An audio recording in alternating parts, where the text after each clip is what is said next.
Ola from Barcelona. Another gala, another vlog na naman tayo. Dadalhin ko kayo sa isang kilalang lugar dito sa Spain for its stunning fruit blossoms.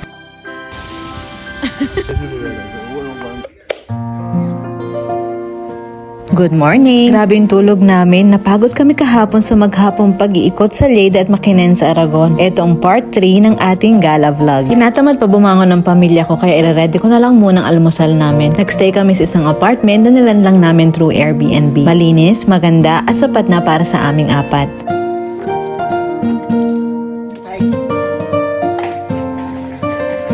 Konti lang ang almusal na dala ko kasi hindi na naman kami masyado nagbe-breakfast. Kape at tinapay okay na. Gustong gusto ko titigan yung mga mukha ng pamilya ko tuwing umaga kasi natatawa ako sa mga buhok nila except sa asawa ko.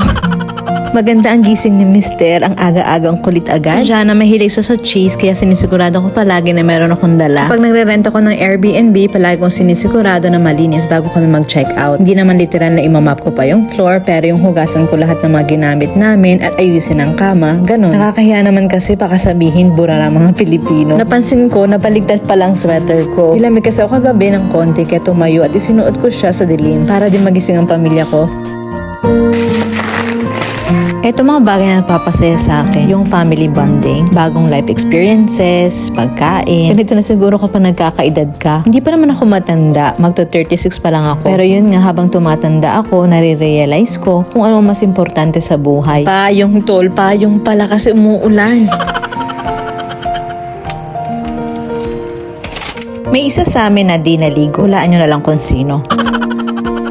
Nagready na kami. Sinay ko ang weather. Mukhang uulan ng buong araw. Pero okay lang yan. Nandito na tayo. Aatras pa ba tayo? Pupunta tayo sa Aitona, dito sa Lleida. 15 minutes away lang siya sa apartment na tinulugan namin. Pero kung galing kang Barcelona, more or less 2 hours din ang biyahe. Marami mga travel companies na nag-o-offer ng tour papunta dito. Kaya sigurado ako kahit na wala kang kotse, pwede ka makarating dito. May iba't ibang package na ino-offer daw. Merong full package na kasama ng rides at pagkain. Libre ng pamamasyal dito. Wala kaming binayaran. Sinamahan pa nga kami ng isang tour guide. Siya si Manong Joseph. Matagal na daw siya dito. Dati siyang farmer at may lupa din. Isa siya sa mga nagbabantay sa lugar na to. Ang Aitona ay kilala particularly sa pagtatanim at pagsasaka ng prutas like peaches, apricots, apples, and cherries. Ang ilog nga pala na nakita nyo ay ang ilog ng Segra. Ang kwento ni Manong Joseph ay nakilala daw sila dahil sa napakagaling nilang mayor na si Rosa Pujol Roura. Bata man si Rosa, pero determined siya na baguhin ang buhay ng mga tao sa Aitona. Dahil nga naman sa ganda ng Aitona, ay sayang naman kung hindi ito makikilala ng buong mundo. So inopen niya ang Aitona as public tourist attraction. Mamamangha ka sa ganda ng mga bulaklak dito. Kung sa Japan may cherry blossoms, dito may peach at apricot blossoms.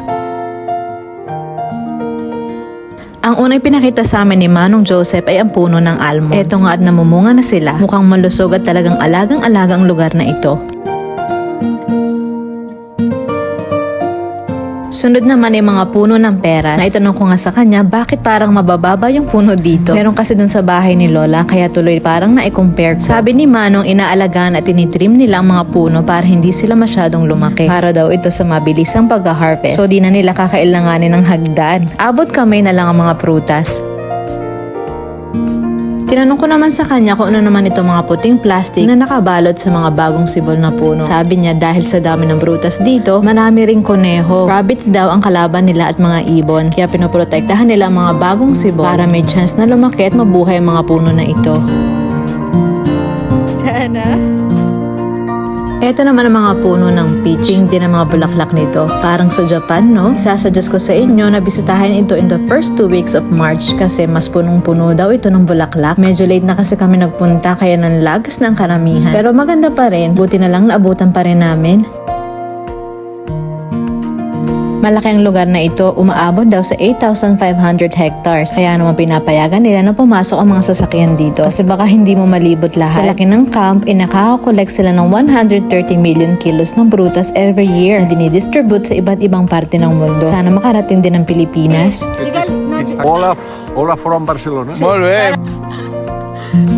Ito naman ang cherry blossoms. Puti ang bulaklak nito na medyo may slight shade of pink. Ang tour namin ay nagtagal siguro ng 2 oras. Maraming itinuro sa amin si Manong Joseph, like kung paano magtanim. Akala ko nga tapos na, pinatigil nga ulit kami para makita naman namin ang mga bulaklak ng apple. First time ko makakita nito. Nakakatawa naman. Inamoy namin lahat ang mga bulaklak na nakita namin. Nag-enjoy kami ng sobra kahit basang-basa na kami. Nagpaalam na kami kay Kuya Joseph at binigyan namin siya ng ilang cold cuts na dala namin. Nag-decide na kami mag-lunch at pinuntahan namin ang restaurant na sinadjust niya. Kasi ito lang ang malapit na bukas. Masarap ang mga pagkain dito. Speaking of pagkain, sikat na sikat ng Lleida sa suso, sa snails. Kaya itry nyo rin. After lunch, umuwi na kami ng bahay. Mahaba-haba rin ang biyahe at medyo maulan. So sana nag-enjoy kayo sa gala natin today. Pa-comment na lang sa baba kung anong pinaka nagustuhan nyo sa video na ito. Hanggang sa susunod. Adios!